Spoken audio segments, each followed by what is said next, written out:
Hello friends, आज हम लोग 11 जून के इंपॉर्टेंट करंट अफेयर्स के बारे में पढ़ेंगे। तो चलिए शुरू करते हैं वीडियो। दोस्तों, अगर आपने चैनल को सब्सक्राइब नहीं किया, चैनल को सब्सक्राइब करें और साथ ही बेल आइकॉन पर प्रेस करें, जिससे चैनल के सारे लेटेस्ट नोटिफिकेशन आपको प्राप्त हो पाएंगे। तो चलिए शुरू करते हैं वीडियो। सबसे पहला प्रश्न जो है, QS world university ranking, QS world university ranking 2021 के अनुसार तीसरे वर्ष लगातार भारत का सर्वश्रेष्ठ विद्यालय कौन सा हुआ है, की रैंकिंग जारी की है।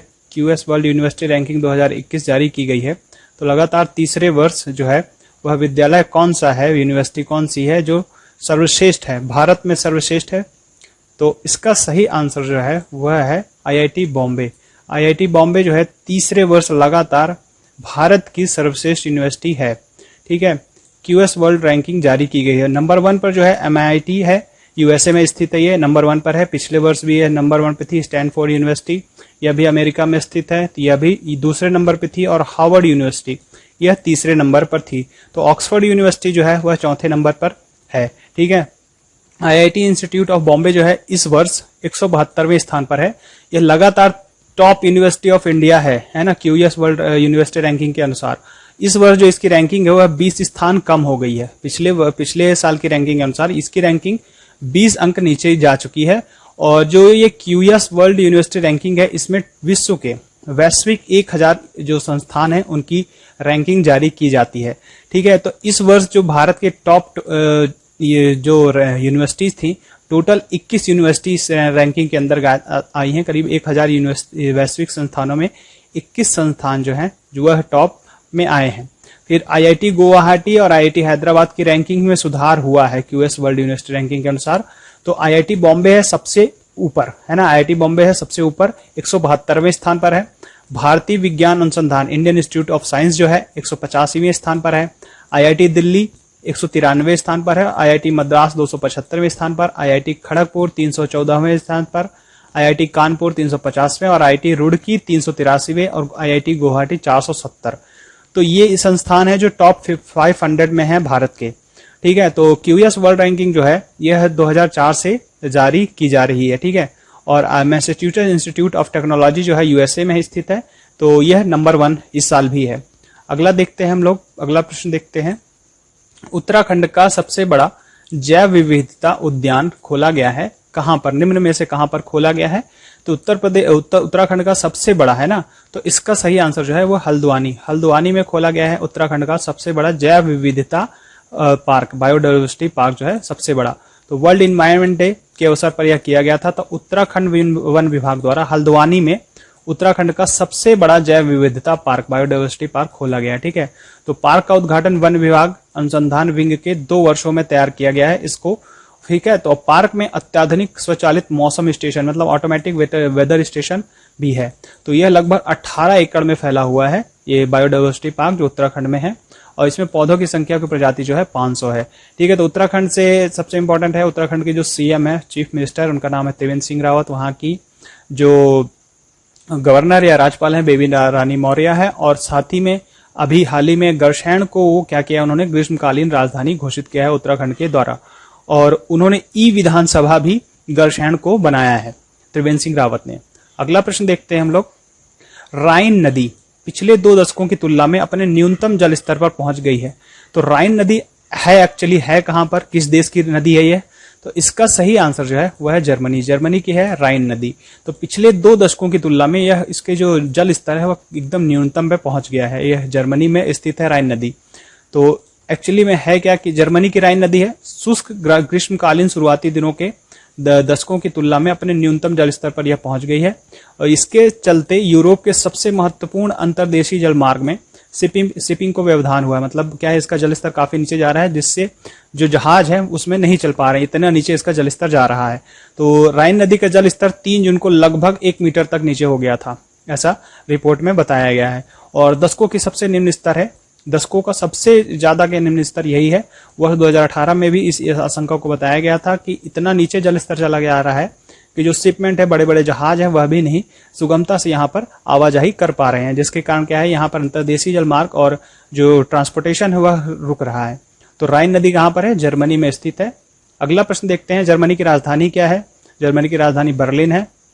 वहां की जो करेंसी है वह यूरो है, वह यूरोपियन यूनियन के अंतर्गत आता है, जर्मनी। ठीक है, अगला प्रश्न देखते हैं।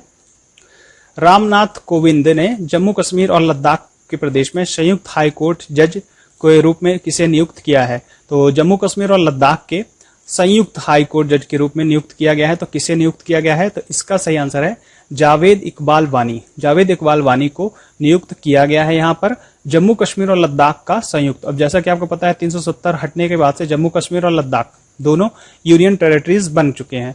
तो उनके जो संयुक्त हाई कोर्ट जज बनाए गए हैं वह है जावेद इकबाल वानी को बनाया गया है। ठीक है, यहाँ पर हम जावेद इकबाल वानी के बारे में थोड़ा देख सकते हैं कि जावेद इकबाल वानी को जम्मू कश्मीर न्यायालय और जो लद्दाख है वहां का संयुक्त न्यायाधीश हाई कोर्ट का बनाया गया है। तो करीब 7 साल के अंतराल के बाद कश्मीर के किसी वकील है 7 साल के अंतराल, तो जम्मू कश्मीर के उच्च न्यायालय न्यायाधीश के रूप में नियुक्त किया गया है। तो पहले जस्टिस थे अली मोहम्मद मागरे, वह 2013 में उच्च न्यायालय के न्यायाधीश के रूप में इन्हें और आखिरी कश्मीरी वकील थे। तो जावेद इकबाल वानी को इसमें जो जम्मू कश्मीर और लद्दाख यहाँ के मुख्य न्यायाधीश के मतलब हाई कोर्ट के मुख्य न्यायाधीश घोषित किया गया है। तो राष्ट्रपति के द्वारा जो होता है हाई कोर्ट के जो मुख्य न्यायाधीश होते हैं उनकी नियुक्ति की जाती है, आपको पता होना चाहिए, इंपॉर्टेंट है, प्रश्न जो है ये एग्जाम में भी आता है। अगला प्रश्न है, किस पहले अरब देश ने अपना मंगल मिशन लॉन्च करने की घोषणा की है? तो वह कौन सा अरब देश है जिसके द्वारा अपना मंगल मिशन लॉन्च करने की घोषणा की गई है? तो इसका सही आंसर है यूएई, संयुक्त अरब अमीरात। संयुक्त अरब अमीरात के द्वारा यह एक पहला अरब देश है जो कि मंगल मिशन लॉन्च करेगा, इसने घोषणा की है। यूएई के द्वारा यह 15 जुलाई को पहली बार मंगल के लिए मिशन लॉन्च करने जा रहा है, ऐसा कहा गया है। तो ऐसा करने वाला यूएई अरब देशों की दुनिया में पहला देश होगा। ठीक है, भारत ने मंगल मिशन लॉन्च किया है, यूएसए ने मंगल मिशन लॉन्च किया है, इसी तरह और जो टॉप कंट्रीज हैं उनके द्वारा ये मंगल मिशन को लॉन्च किया गया। यह पहला अरब देश है यूएई जो कि अपना मंगल मिशन लॉन्च करेगा। तो अगले 40 दिनों के अंदर यह संयुक्त अरब अमीरात जो है मंगल मिशन अपना लॉन्च कर देगा। यह मिशन अगले साल फरवरी तक अपनी कक्षा में पहुंचेगा। तो यूएई है ना। अगला प्रश्न देखते हैं हम लोग।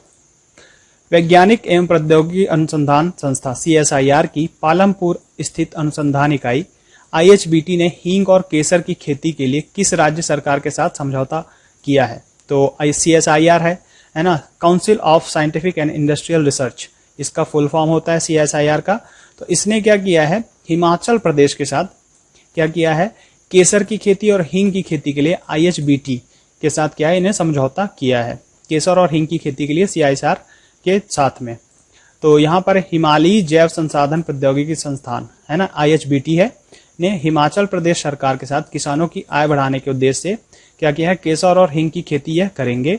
तो CSIR है council of scientific and industrial research, इसके द्वारा यह साझेदारी हिमाचल प्रदेश के कृषि आय बढ़ाने, आजीविका वृद्धि, ग्रामीण विकास उद्देश्य को पूरा करने में मदद करेगा। हिमाचल प्रदेश की सरकार के द्वारा IHBT हिमालयी जैव संसाधन प्रौद्योगिकी संस्थान और CSIR के द्वारा यह MOU साइन किया गया है, दोनों मिलकर इसमें काम करेंगे। अगला प्रश्न हम लोग देखते हैं कि किस राज्य सरकार द्वारा राज्य कौशल पोर्टल और ऑनलाइन श्रमिक रोजगार विनिमय की शुरुआत की गई है? तो किस राज्य सरकार द्वारा यह किया गया है? तो इसका सही आंसर है राजस्थान। राजस्थान सरकार द्वारा राज्य कौशल पोर्टल है ना, राज्य कौशल पोर्टल ऑनलाइन श्रमिक रोजगार विनिमय की शुरुआत की गई है। तो ऐसा क्यों किया गया है? जैसा कि आपको पता है कि अभी जो रिवर्स माइग्रेशन हो रहा था श्रमिकों का, उसके कारण ज्यादा से ज्यादा जो लोग थे वो बेरोजगार थे। तो इस कारण से जो राजस्थान की सरकार है उसने इस पोर्टल को शुरुआत किया है। तो इस पोर्टल को जो चलाएंगे वो है सूचना और प्रौद्योगिकी विभाग, IT विभाग, इंफॉर्मेशन एंड टेक्नोलॉजी विभाग के द्वारा राजस्थान कौशल और आजीविका विकास निगम द्वारा इसे विकसित किया गया है। इसका नाम जो है राज्य कौशल पोर्टल का उद्देश्य जो है वह प्रवासी श्रमिकों को अवसर की उपलब्धता कराना और मजदूरों के बीच फासले को कम करना है। तो इस पोर्टल से क्या होगा, ज्यादा से ज्यादा जो भी रिवर्स माइग्रेशन हुआ है उनको यहाँ पर रोजगार की सुविधा दी जा सकेगी। तो राजस्थान के जो मुख्यमंत्री हैं वह अशोक गहलोत है और राजस्थान भारत का सबसे बड़ा एरिया वाइज स्टेट है। अगला प्रश्न देखते हैं हम लोग। राष्ट्रीय कृषि और ग्रामीण विकास बैंक नाबार्ड ने असम ग्रामीण विकास बैंक को कितने करोड़ रुपए की विशेष चल निधि सुविधा देने की घोषणा की है? तो नाबार्ड जो है national agriculture for rural development जो बैंक है, इसने करीब 270 करोड़ रुपए नाबार्ड ने देने की घोषणा की है ना। तो इसमें क्या किया जाएगा, असम के ग्रामीण विकास बैंकों को यह दिए जाएंगे, जिसके द्वारा वहां पर जो विकास के कार्य हैं वह आसानी से किए जा सकेंगे। तो कोरोना महामारी के दौरान किसानों को कृषि गतिविधियों को सहयोग करने के लिए 270 करोड़ रुपए दिए जा रहे हैं। तो इसमें क्या जाएगा, नाबार्ड के द्वारा, नाबार्ड जो है एग्रीकल्चर और रूरल डेवलपमेंट जो होते हैं बैंकों का करता है अधिकतर, तो नाबार्ड के द्वारा यह किया जा रहा है। तो नाबार्ड 2020-21 में 19 जो कोविड-19 महामारी है उसमें सहकारी कोऑपरेटिव बैंक, क्षेत्रीय ग्रामीण बैंक है ना, और सूक्ष्म वित्तीय संस्थानों को राष्ट्रव्यापी 25,000 करोड़ रुपए की तरलता सहायता प्रदान कर रहा है, तो ताकि किसानों को ऋण सुविधा जारी रखी जा सके। तो इसी के तहत क्या है, 270 करोड़ रुपए दिए जा रहे हैं नाबार्ड के द्वारा। तो 2020-21 में करीब 25,000 करोड़ रुपए यह दिए जाएंगे।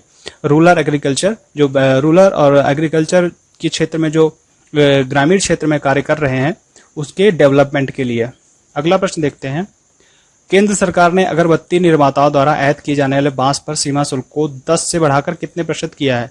तो जो केंद्र सरकार में अगरबत्ती के निर्माता हैं उनके द्वारा आयात किए जाने वाले जो बांस हैं उनमें जो सीमा शुल्क है उसको 10% से बढ़ा करके 25% कर दिया। अभी इन्हें 25% तक बढ़ा दिया गया है। इसका एक रीजन है कि लोग जो है लोकल जो बांस है उसका ज्यादा प्रयोग कर सकें, इसीलिए इसमें जो सीमा शुल्क है उसे 10% से बढ़ा करके 25% कर दिया गया है। ठीक है, अगला प्रश्न देखते हैं हम लोग। कोल इंडिया लिमिटेड की सहायक कंपनी जो है वेस्टर्न कोलफील्ड लिमिटेड ने महाराष्ट्र और किस राज्य में 3 नई कोयले खदानें की शुरुआत की है। तो महाराष्ट्र और है मध्य प्रदेश। महाराष्ट्र और मध्य प्रदेश में 3 नई कोयले खदानों की शुरुआत की गई है वेस्टर्न कोलफील्ड्स लिमिटेड के द्वारा। तो वेस्टर्न कोलफील्ड्स लिमिटेड कंपनी इन खदानों को 849 करोड़ रुपए में पूंजीगत व्यय करेगी और 647 लोगों को प्रत्यक्ष रोजगार भी दिए जाएंगे। तो इसमें क्या है, महाराष्ट्र ये परियोजनाएं 14 परियोजनाएं महाराष्ट्र और 6 परियोजनाएं मध्य प्रदेश में शुरू की जाएंगी। तो महाराष्ट्र और मध्य प्रदेश में वेस्टर्न कोलफील्ड्स की 3 नई खदानें खोदी जा रही हैं, ठीक है, कोयले की। तो इसमें करीब 57 मिलियन टन कोयले का उत्पादन किया जाएगा। ठीक है, अगला प्रश्न देखते हैं हम लोग। कर्मचारी भविष्य निधि ईपीएफओ ने लॉकडाउन के तहत जो लॉकडाउन के समय पर कितने करोड़ रुपए का भुगतान किया है। ईपीएफ कर्मचारी भविष्य निधि जो है ना, एम्प्लॉय प्रोविडेंट फंड, उसके द्वारा 11,540 करोड़ रुपए का भुगतान दिया गया है लोगों को। ठीक है, अगला प्रश्न देखते हैं हम लोग। केंद्र सरकार ने BS6 श्रेणी के वाहन पर किस रंग की एक पट्टी लगाना अनिवार्य कर दिया है। तो केंद्र सरकार द्वारा BS6 भारत स्टेज 6 जो वाहन है उन पर किस प्रकार की पट्टी रहेगी, हरी पट्टी लगाना एक अनिवार्य कर दिया गया है। BS6 जो वाहन बनाए जाएंगे आगे भारत स्टेज 6 श्रेणी के जो वाहन होंगे उनको अब हरी पट्टी एक लगाना अनिवार्य कर दिया गया है। तो केंद्र सरकार के द्वारा यह किया गया है, यह दिशा निर्देश जारी किया गया है। तो इसमें वाहनों में 1 सेंटीमीटर के हरे रंग का स्टिकर लगाया जाएगा, 1 सेंटीमीटर का, है ना। जो वाहन होंगे BS6 के उनमें यह लगाया जाएगा पहले से ही। तो वाहन के रजिस्ट्रेशन डिटेल्स लिखे होंगे और सरकार का यह आदेश आगामी 1 अक्टूबर 2020 से लागू हो जाएगा। तो ये जो BS6 के वाहन आएंगे यह जो आदेश है यह 1 अक्टूबर 2020 से लागू हो जाएगा। मोटर वाहन सुरक्षा पंजीकरण प्लेट आदेश 2018 में संशोधन के जरिए यह आदेश किया गया था। तो 1 अक्टूबर से यह कंपलसरी हो जाएगा, BS6 वाहनों में 1 सेंटीमीटर के हरे रंग के स्टिकर लगाना कंपलसरी किया जाएगा। अगला प्रश्न देखते हैं। राहुल श्रीवास्तव को किस देश में अगला राजदूत नियुक्त किया गया है। तो राहुल श्रीवास्तव को किस देश में अगला राजदूत नियुक्त किया गया है। तो इसका सही आंसर है रोमेनिया। रोमेनिया में इन्हें अगला राजदूत नियुक्त किया गया है। ठीक है, तो राहुल श्रीवास्तव जो है वर्तमान मंत्रालय है, संयुक्त सचिव हैं, तो उनको रोमानिया में भारत के अगले राजदूत के रूप में नियुक्त किया गया है।